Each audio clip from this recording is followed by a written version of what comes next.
ಸಿದ್ದು ಮತ್ತು ಡಿಕೆ ಬಣ ಬಡಿದಾಟದಿಂದ ಕಾಂಗ್ರೆಸ್ಗೆ ಡ್ಯಾಮೇಜ್ ಆಗಿದೆಯಾ ಅನ್ನುವಂತ ಪ್ರಶ್ನೆ ಕಾಡ್ತಾ ಇರೋದು. ಖಂಡಿತವಾಗ್ಲೂ ಕೂಡ ಡ್ಯಾಮೇಜ್ ಆಗಿದೆ ಅನ್ನುವಂತ ಒಂದಷ್ಟು ವಿಚಾರಗಳು ಗೊತ್ತಾಗ್ತಾ ಇದೆ. ಒಂದು ಕಡೆಯಲ್ಲಿ ದಲಿತ ಸಚಿವರು ಡಿಕೆ ಜಟಾಪಟಿ, ಸರ್ಕಾರಕ್ಕೂ ಕೂಡ ಅದರ ಜೊತೆಯಲ್ಲಿ ಪಕ್ಷಕ್ಕೂ ಕೂಡ ಮುಜುಗರಾನ. ಲೋಕಲ್ ಬಾಡಿ ಎಲೆಕ್ಷನ್ ನಲ್ಲಿ ಕಾಂಗ್ರೆಸ್ಗೆ ಹಾಗಾದ್ರೆ ಹಿನ್ನಡೆ ಆಗುತ್ತಾ ಅನ್ನೋ ಪ್ರಶ್ನೆ, ಇದೆಲ್ಲದರಿಂದ ಕೂಡ ಪಕ್ಷಕ್ಕೆ ಡ್ಯಾಮೇಜ್ ಆಗ್ತಾ ಇದೆ. ಹೈಕಮಾಂಡ್ಗೆ ಸುನಿಲ್ ಕನಗೋಲು ಶಾಕಿಂಗ್ ರಿಪೋರ್ಟ್ ಅನ್ನ ಸಲ್ಲಿಕೆ ಮಾಡಿದ್ದಾರೆ. ಪವರ್ ಟಿವಿಯಲ್ಲಿ ಮೆಗಾ ಪೊಲಿಟಿಕಲ್ ಎಕ್ಸ್ಕ್ಲೂಸಿವ್ ಸ್ಟೋರಿ ಇದು. ಚುನಾವಣಾ ತಜ್ಞ ಕನಗೋಲು ಶಾಕಿಂಗ್ ರಿಪೋರ್ಟ್ ನಲ್ಲಿ ಹಾಗಾದ್ರೆ ಏನಿದೆ? ಕರ್ನಾಟಕದಲ್ಲಿ ಕಾಂಗ್ರೆಸ್ ಅಧಿಕಾರಕ್ಕೆ ಬರಬೇಕು ಅಂತಂದ್ರೆ ಈ ಕನಗೋಲು ಪಾತ್ರ ಬಹಳ ಮುಖ್ಯ. ಸಾಕಷ್ಟು ಸ್ಟ್ರಾಟಜಿಗಳನ್ನ ಮಾಡಿದ್ರು. ಕಳೆದ ಬಾರಿ ಕಾಂಗ್ರೆಸ್ ಅಧಿಕಾರಕ್ಕೆ ಬರಬೇಕು ಅನ್ನುವಂತ ನಿಟ್ಟಿನಲ್ಲಿ ಸದ್ಯ ಸಿಎಂಗೆ ಮುಖ್ಯ ಸಲಹೆಗಾರರಾಗಿದ್ದಾರೆ ಸುನಿಲ್ ಕನಗೋಲು. 2025 ಮಹಾಶಿವರಾತ್ರಿಗೆ ಸ್ವಾಗತ. ಈ ರಾತ್ರಿಯನ್ನ ಧ್ಯಾನದಲ್ಲಿ ತನ್ಮಯರಾಗುವ ಅನುಭವವಾಗಿಸಲಿದ್ದೀವಿ. ಸಂಗೀತ, ನೃತ್ಯ, ಧ್ಯಾನ ಮತ್ತು ಉತ್ಸವಗಳಿಂದ ಕೂಡಿದ ರಾತ್ರಿ. ಇದು ನನ್ನ ಹಾರೈಕೆ ಮತ್ತು ಆಶೀರ್ವಾದ. ಇದು ಕೇವಲ ಜಾಗರಣೆಯ ರಾತ್ರಿಯಾಗದೆ ನಿಜ ಜಾಗೃತಿಯ ರಾತ್ರಿಯಾಗಬೇಕು. ಎಲ್ಲಕ್ಕಿಂತ ಹೆಚ್ಚಾಗಿ ಈ ಮಹಾಶಿವರಾತ್ರಿ ಎಂದು ಶಿವನ ಸಂಘದಲ್ಲಿರಿ. ಒಂದು ರಿಪೋರ್ಟ್ ಕೊಟ್ಟಿದ್ದಾರೆ ಸುನಿಲ್ ಕನಗೋಲು. ಆ ರಿಪೋರ್ಟ್ ನಿಜಕ್ಕೂ ಕೂಡ ಶಾಕಿಂಗ್ ಆಗಿದೆ. ಯಾಕಂದ್ರೆ ಮುಂದೆ ಬರುವಂತ ಎಲೆಕ್ಷನ್ ನಲ್ಲಿ ಕಾಂಗ್ರೆಸ್ ಸೋಲನ್ನ ಅನುಭವಿಸಬಹುದು ಅನ್ನುವಂತ ಒಂದು ಶಾಕಿಂಗ್ ರಿಪೋರ್ಟ್. ಚುನಾವಣಾ ತಜ್ಞ ಕನಗೋಲು ಈಗ ಶಾಕಿಂಗ್ ರಿಪೋರ್ಟ್ ಅನ್ನ ಕೊಟ್ಟಿರೋದು. ಕಳೆದ ಬಾರಿ ಕಾಂಗ್ರೆಸ್ ಗೆಲ್ಲಬೇಕು ಅಂತಂದ್ರೆ ಆ ಗೆಲುವಿನ ಹಿಂದೆ ಇರುವಂತ ಆ ಸ್ಟ್ರಾಟಜಿ ಕಿಂಗ್ ಅಂತಂದ್ರೆ ಅದು ಸುನಿಲ್ ಕನಗೋಲು. ರಾಹುಲ್ ಗಾಂಧಿಯ ಬಹಳ ಆಪ್ತ, ಮೊದಲು ಪ್ರಶಾಂತ್ ಕಿಶೋರ್ ಬಳಗದಲ್ಲೂ ಕೂಡ ಗುರುತಿಸ್ಕೊಂಡಂಥವ್ರು. ಆ ನಂತರದಲ್ಲಿ ಮೊದಲು ಬಿಜೆಪಿ ಪರವಾಗಿ ಕೆಲಸ ಮಾಡಿದ್ರು ಕೂಡ, ಆ ನಂತರದಲ್ಲಿ 2018ರಲ್ಲಿ ಬಿಜೆಪಿ ಪರವಾಗಿ ಕೆಲಸ ಮಾಡಿದ್ರು. ಆ ನಂತರದಲ್ಲಿ ಬದಲಾದಂಥ ಈ ರಾಜಕೀಯ ಪರಿಸ್ಥಿತಿಯಲ್ಲಿ ಕಾಂಗ್ರೆಸ್ ಪರವಾಗಿ ಕೆಲಸವನ್ನ ಮಾಡಿದ್ರು. ಕರ್ನಾಟಕದಲ್ಲಿ ಕಾಂಗ್ರೆಸ್ ಗೆಲ್ಲೋದಕ್ಕೆ ಸುನಿಲ್ ಕನಗೋಲು ಬಹಳ ಶ್ರಮಿಸಿದ್ರು. ಈಗ ಸುನಿಲ್ ಕನಗೋಲು ಒಂದು ರಿಪೋರ್ಟ್ ಕೊಟ್ಟಿದ್ದಾರೆ. ಪವರ್ ಟಿವಿಯಲ್ಲಿ ಆ ಎಕ್ಸ್ಕ್ಲೂಸಿವ್ ಸ್ಟೋರಿ ಇದೆ. ಕಳೆದ ವಿಧಾನಸಭೆ ಚುನಾವಣೆಯಲ್ಲಿದ್ದಂಥ ಟ್ರೆಂಡ್ ಈಗ ಇಲ್ಲ.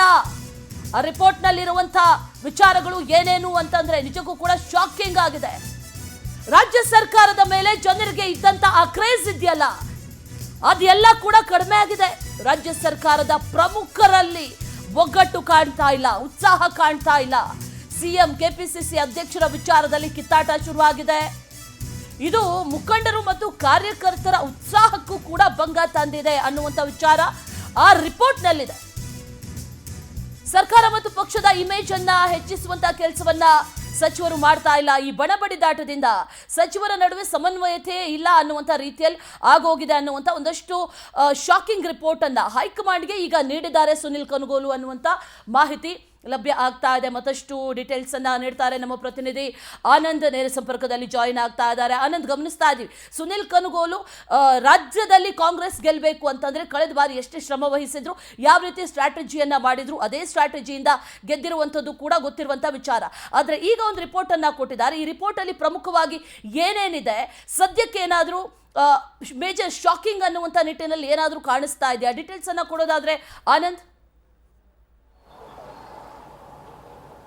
ಅಶ್ವಿನಿ, ಪ್ರಮುಖವಾಗಿ ರಾಜ್ಯದಲ್ಲಿ ಕಾಂಗ್ರೆಸ್ ಅಧಿಕಾರಕ್ಕೆ ಬರೋದಕ್ಕೆ ಕಾರಣ ಸುನಿಲ್ ಕನಗೋಲು ಅವರು. ಇವರು ಚುನಾವಣಾ ತಂತ್ರಜ್ಞರೆಂದೇ ಬಹಳಷ್ಟು ಒಂದು ಹೆಸರುವಾಸಿಯಾಗಿರ್ತಕ್ಕಂಥದ್ದು. ಈಗ ಇವರು ರಾಜ್ಯ ಕಾಂಗ್ರೆಸ್ನಲ್ಲಿ ನಡೀತಾ ಇರ್ತಕ್ಕಂಥ ಕೆಲವೊಂದು ಬೆಳವಣಿಗೆಗಳೇನಿದೆ ಇದ್ರ ಬಗ್ಗೆ ಹೈಕಮಾಂಡ್ ನಾಯಕರಿಗೆ ಒಂದು ಶಾಕಿಂಗ್ ರಿಪೋರ್ಟ್ ಅನ್ನ ಕೊಟ್ಟಿದ್ದಾರೆ. ಅದರಲ್ಲಿ ಪ್ರಮುಖವಾಗಿ ಡಿ.ಕೆ. ಶಿವಕುಮಾರ್ ಮತ್ತು ಸಿದ್ದರಾಮಯ್ಯನವರ ನಡುವೆ ನಡೀತಾ ಇರತಕ್ಕಂಥ ಬಣ ಬಡಿದಾಟವನ್ನೇ ಉಲ್ಲೇಖವನ್ನ ಮಾಡಿರ್ತಕ್ಕಂಥದ್ದು.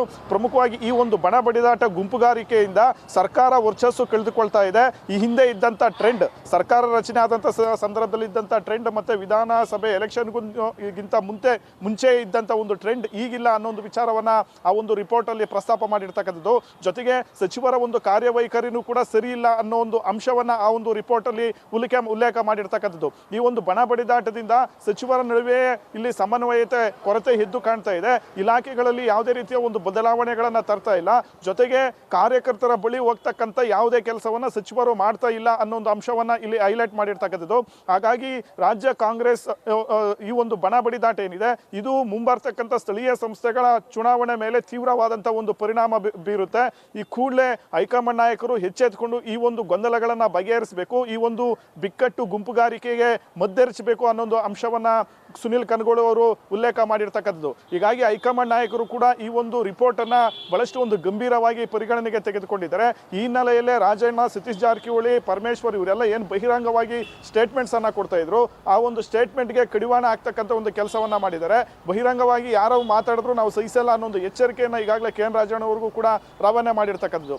ಇದೇ ಅಲ್ಲದೆ ಸಿದ್ದರಾಮಯ್ಯ ಮತ್ತೆ ಡಿ ಕೆ ಶಿವಕುಮಾರ್ ಅವರ ಬಣ ಬಡಿದಾಟ ಏನಿದೆ ಇದು ಜಿಲ್ಲಾ ಕಾಂಗ್ರೆಸ್ ಮೇಲೂ ಕೂಡ ಸಾಕಷ್ಟು ಪರಿಣಾಮವನ್ನ ಬೀರ್ತಾ ಇದೆ. ಇವರ ಒಂದು ಗುಂಪುಗಾರಿಕೆಯಿಂದ ಜಿಲ್ಲಾಧ್ಯಕ್ಷರು ಕೂಡ ಆಕ್ಟಿವ್ ಆಗಿಲ್ಲ, ಮತ್ತೆ ಕಾರ್ಯಕರ್ತರ ಒಂದು ಸಮಸ್ಯೆಗಳನ್ನ ಅಹವಾಲನ್ನ ಕೇಳೋರೇ ಇಲ್ಲ ಅನ್ನೋ ಒಂದು ವಿಚಾರವನ್ನು ಕೂಡ ಈ ರಿಪೋರ್ಟ್ ಅಲ್ಲಿ ಉಲ್ಲೇಖ ಮಾಡಿರ್ತಕ್ಕಂಥದ್ದು.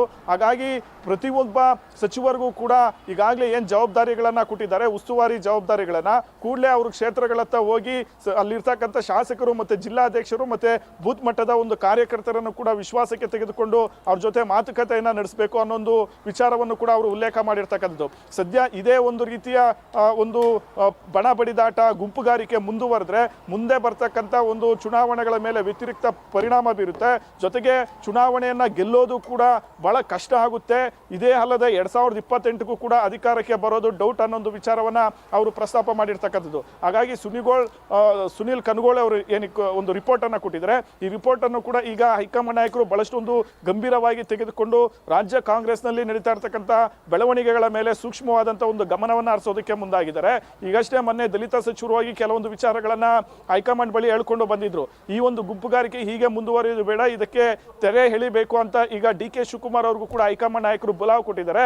ಈಗ ಇದೇ ಒಂದು ಫೆಬ್ರವರಿ 25-26ನೇ ತಾರೀಕು ಡಿ ಕೆ ಶಿವಕುಮಾರ್ ಅವರು ಕೂಡ ದೆಹಲಿಗೆ ಹೋಗಿ ಈ ಒಂದು ರಿಪೋರ್ಟ್ ಬಗ್ಗೆ ಹೈಕಮಾಂಡ್ ಬಳಿನೂ ಕೂಡ ಒಂದಷ್ಟು ಮಾತುಕತೆಯನ್ನು ನಡೆಸ್ತಕ್ಕಂಥ ಸಾಧ್ಯ ಇರ್ತಕ್ಕಂಥದ್ದು. ಏನೇ ಆದರೂ ಕೂಡ ಈಗ ಸುನಿಲ್ ಕುನಗೋಳು ಅವರು ಕೊಟ್ಟಿರ್ತಕ್ಕಂಥ ಈ ಒಂದು ರಿಪೋರ್ಟ್ ಏನಿದೆ ಇದು ಎರಡೂ ಬಣದ ನಾಯಕರಿಗೂ ಕೂಡ ಒಂದು ರೀತಿ ಅಚ್ಚರಿಯನ್ನ ಆತಂಕವನ್ನ ಉಂಟು ಮಾಡಿರ್ತಕ್ಕಂಥದ್ದು. ಹಾಗಾಗಿ ಈ ಒಂದು ರಿಪೋರ್ಟ್ ಆಧಾರದ ಮೇಲೆ ರಾಜ್ಯ ಕಾಂಗ್ರೆಸ್ನಲ್ಲಿ ಮಹತ್ವದ ಒಂದು ಬದಲಾವಣೆ ತರೋದಕ್ಕೂ ಕೂಡ ಹೈಕಮಾಂಡ್ ನಾಯಕರು ಮುಂದಾಗಿದ್ದಾರೆ. ಹೀಗಾಗಿಯೇ ಸಚಿವ ಸಂಪುಟ ಪುನರ್ರಚನೆಗೂ ಕೂಡ ಹೈಕಮಾಂಡ್ ನಾಯಕರು ಈಗ ಕೈ ಹಾಕಿರ್ತಕ್ಕಂಥದ್ದು. ಹಾಗಾಗಿ ಯಾರು ಆಕ್ಟಿವ್ ಆಗಿಲ್ಲ, ಸಚಿವರು ಮತ್ತೆ ಯಾರು ಈ ರೀತಿ ಓಪನ್ ಆಗಿ ಸ್ಟೇಟ್ಮೆಂಟ್ ಅನ್ನ ಕೊಟ್ಟು ಪಕ್ಷಕ್ಕೆ ಸರ್ಕಾರಕ್ಕೆ ಮುಜುಗರವನ್ನ ಉಂಟು ಮಾಡ್ತಾ ಇದ್ದಾರೆ, ಕಾರ್ಯಕರ್ತರ ಅಹವಾಲವನ್ನ ಸ್ವೀಕಾರ ಮಾಡ್ತಾ ಇಲ್ಲ, ಅಂತವರಿಗೆ ಒಂದು ಸಂಪುಟದಿಂದ ಕೈ ಬಿಡ್ತಕ್ಕಂಥ ಒಂದು ಕೆಲಸಕ್ಕೂ ಕೂಡ ಈಗ ಹೈಕಮಾಂಡ್ ನಾಯಕರು ಮುಂದಾಗಿರ್ತಕ್ಕಂಥದ್ದು. ಒಟ್ಟಿನಲ್ಲಿ ಈಗ ಸುನಿಲ್ ಕನಗೋಳು ಅವರು ಕೊಟ್ಟಿರ್ತಕ್ಕಂಥ ಒಂದು ರಿಪೋರ್ಟ್ ಏನಿದೆ ಈ ರಿಪೋರ್ಟ್ ಅನ್ನ ಹೈಕಮಾಂಡ್ ನಾಯಕರು ಬಹಳಷ್ಟೊಂದು ಗಂಭೀರವಾಗಿ ಪರಿಗಣಿಸಿದ್ದಾರೆ. Ashwini. Okay, right Anand, thank you ಡೀಟೇಲ್ಸ್ಗೆ.